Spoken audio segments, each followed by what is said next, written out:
ويتعلمون ما يضرهم ولا ينفعهم। বর্তমান বিশ্বের কোটি কোটি মুসলিম ও অমুসলিমদের কাছে অন্যতম জনপ্রিয় ইসলামিক স্কলারদের মধ্যে একজন তিনি। ধর্মীয় জ্ঞান, রসবোধ ও সম্প্রীতির বার্তার জন্য পরিচিত ৫১ বছর বয়সী এই স্কলার বিশেষ করে তরুণ প্রজন্মের কাছে অত্যন্ত জনপ্রিয় তিনি। বর্তমানে জিম্বাবুয়ের প্রধান মুফতি তিনি। ১৯৭৫ সালের ২৭ জুন জিম্বাবুয়ের হারারে শহরে তিনি জন্মগ্রহণ করেন। বাবা শেখ মুসা মেঙ্কের ৯ সন্তানের মধ্যে তিনি ছিলেন অষ্টম। তার বাবা হারারে সিটি সেন্টারের প্রধান মসজিদের অন্যতম সিনিয়র ইমাম ছিলেন। বাবার পথ অনুসরণ করে খুব ছোটবেলা থেকেই ধর্মীয় ও সাধারণ শিক্ষা সমান তালে শুরু করেন মুফতি মেঙ্ক। মাত্র ৩ বছর বয়সে বাবার কাছে অন্য শিশুদের পবিত্র কোরআন পড়া শেখা দেখে কোরআন শিক্ষার প্রতি তার গভীর আগ্রহ তৈরি হয়।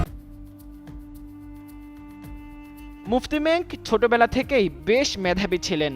১৯৮১ থেকে ১৯৮৭ সাল পর্যন্ত প্রাথমিক শিক্ষা লাভ করার পাশাপাশি ১৯৮২ থেকে ১৯৮৪ সাল পর্যন্ত লিবিয়ান পিপলস ব্যুরো অনুমোদিত একটি বিশেষায়িত স্কুলে আরবি ভাষা শেখেন, যেখানে মূলত আরব কূটনীতিকদের সন্তানেরা পড়াশোনা করত।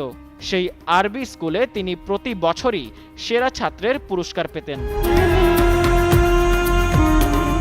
পড়াশোনার পাশাপাশি তিনি ১৯৮৫ সালে বুলাওয়েতে অনুষ্ঠিত জিম্বাবুয়ে জাতীয় কুরআন তিলাওয়াত ও বক্তব্য প্রতিযোগিতায় অংশ নিয়ে নিজের চেয়ে বয়সে বড় প্রতিযোগিতাদের পেছনে ফেলে দ্বিতীয় স্থান অধিকার করেন।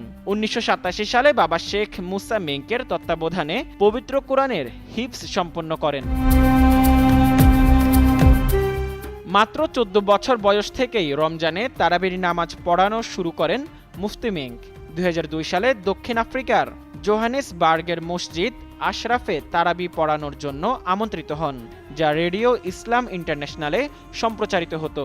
তিনি যুক্তরাজ্য, স্কটল্যান্ড, দক্ষিণ আফ্রিকা, সৌদি আরব, কেনিয়া ও ভারত সহ বিশ্বের ২০টিরও বেশি দেশে আন্তর্জাতিক সফর করেছেন। তিনি মুসলিম ওয়ার্ল্ড লীগ সহ বিভিন্ন আন্তর্জাতিক কনফারেন্সে জিম্বাবুয়ের প্রতিনিধিত্ব করেছেন। পাশাপাশি সমাজসেবা ও ধর্মীয় নির্দেশনায় অবদানের জন্য দুবাই, কাতার সহ বিভিন্ন আন্তর্জাতিক সংস্থা থেকে তিনি অসংখ্য পুরস্কার ও স্বীকৃতি পেয়েছেন। এর পাশাপাশি জর্ডানের royal Islamic strategic studies centre কর্তৃক টানা ৬ বছর ধরে বিশ্বের শীর্ষ ৫০০ প্রভাবশালী মুসলিমের তালিকায় স্থান পেয়ে আসছেন এই জনপ্রিয় ইসলামিক স্কলার। বর্তমানে তার ফেসবুক, টুইটার, ইনস্টাগ্রাম ও ইউটিউবে তার অনুসারীর সংখ্যা কোটি ছাড়িয়েছে। বিশেষ করে সেই অনুসারীর মধ্যে বেশিরভাগ তরুণ, কারণ তার বেশিরভাগ বার্তা থাকে তরুণ প্রজন্মদের নিয়ে এবং তার বার্তা শুনে অনেক তরুণী ইসলামের ছায়াতলে এসেছে। তাই তরুণ সমাজের কাছে তিনি বেশ জনপ্রিয়।